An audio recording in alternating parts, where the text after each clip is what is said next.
Hi, and welcome back. This week, I want to talk to you about emotional eating. Emotional eating is eating food when you're not hungry, and it's typically driven by something that you're thinking and feeling. Many of the women that I work with struggle with emotional eating. They realize that late at night, they may be sitting around watching TV, everybody's gone to bed, they're tired, they don't want to go to bed yet, so they grab something to eat to either stay awake or to kind of unwind and relax and forget the events of the day. This was something I struggled with for many, many years. And I didn't understand until recently that it was actually generated by trauma I had experienced over 20 years ago. And I had developed a coping mechanism, which turned into a habit, which turned into emotional eating at night when I wasn't hungry.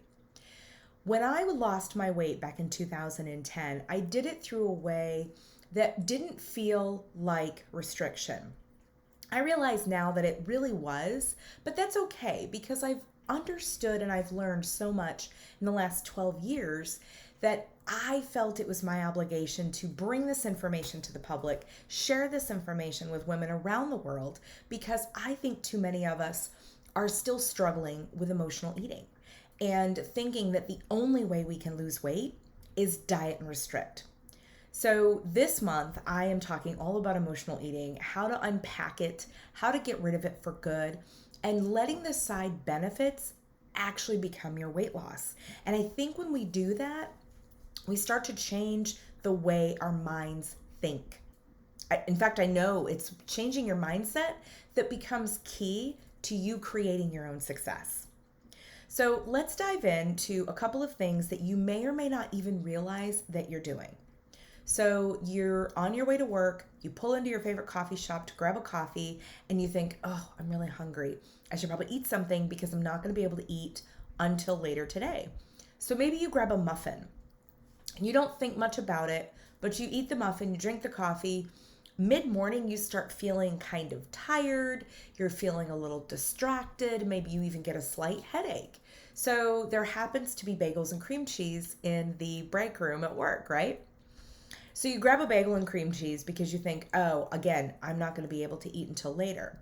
What's happening is you're on this roller coaster and there's chemical combinations in your body that are creating these circumstances. You don't even realize it, but when you start to set yourself up for this, it actually creates the perfect storm for emotional eating, especially later in the day. So you go to lunch, and maybe it's a working lunch, and you actually are sitting at your desk, you're eating food, and you're not even paying attention to it.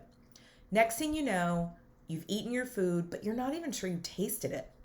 Maybe later in the day you develop heartburn, indigestion, or any kind of digestive stress. Your body is not digesting your food because you're under all this pressure at work, and so your brain actually tells your central nervous system that you're in danger. Here comes 3 o'clock. Now all of a sudden, again, feeling distracted, a little sluggish, a little tired. Maybe you grab a soda or a coffee, and then maybe you want to grab for something sweet. Your body is telling you it needs something, but you're not even sure what it is. So you're just grabbing for the closest thing to fix it because that's what you've done all of your life. You've just grabbed a Diet Coke and a Snickers bar, or you're reaching for a coffee and maybe a cookie or half a donut. Your body is actually responding in a way that it was trained to. As kids, we never realized that being a part of the Clean Plate Club was going to be a thing. And I'm actually going to talk more about that on another video.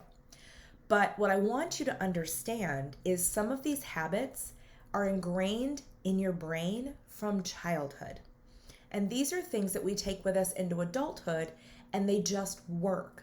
And our brains like to put things on repeat because it makes it simple. You don't think about breathing. Your body doesn't have to think about digesting food. You don't have to think about your heart beating and your lungs pumping and your kidneys filtering. It just happens. If that part of your brain was running the show, you'd never make it out of bed in the morning. Your head would explode. So when it comes to emotional eating, what are the emotions that are driving you? So many times I hear stress, overwhelm, fear, exhaustion, uncertainty. Come home at night, open the fridge, grab the wine, pour a glass, grab some chips and cheese, sit on the couch. The next thing you know, you're nibbling through, cooking dinner.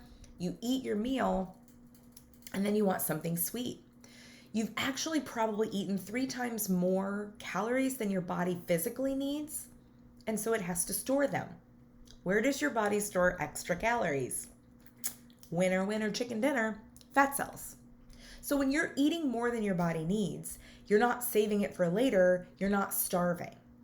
So your body has to store it as fat. As you start to lose weight and the fat cells start to burn first, the fat cells kind of hang around for a little while. And it takes a bit for your body to go, well, I don't know if we need to get rid of these yet. Maybe we're going to be in a starvation situation. There are parts of your brain that are not very highly developed. When that happens, it holds on to the fat cells. So if you go on a super restrictive diet and lose some weight, what happens after you go off the diet? If you go back to your normal eating routine, those fat cells are just going to fill back up again. The point of learning how to eat to fuel your body is understanding that food only solves hunger. If you're eating from an emotional response, food doesn't solve that problem. However, when you eat food, especially food that you eat when you're stressed or overwhelmed, maybe feeling a little lonely or depressed, it sends up a hit of dopamine. And dopamine is a brain chemical, it's a hormone that makes you feel good. So the next time you experience those emotions, your brain's going to automatically create this habit loop that said, the last time we felt this way, Chips Ahoy fixed it. We should eat those again. And that habit slowly builds and builds and builds.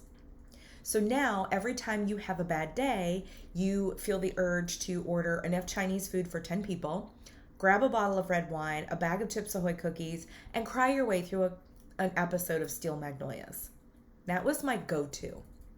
I would use PMS as my trigger, and it would allow me to go face down in food that I didn't need. I ate more than I needed, and then I would feel sick. And then I would cry, and then I would get on the scale, and I wouldn't understand why I wasn't losing the weight. And when I lost my weight in 2010 through Weight Watchers, nobody taught me how to understand my emotional eating. All they gave me was a number of points to count.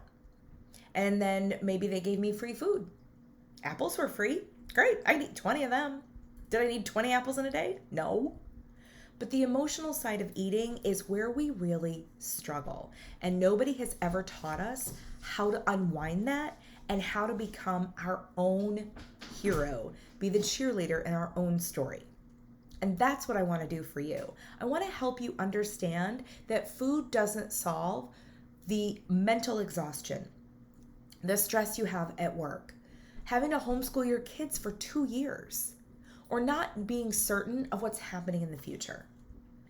These things don't actually get corrected with food. You need to know how to deal with the emotional side of it without eating to ignore it.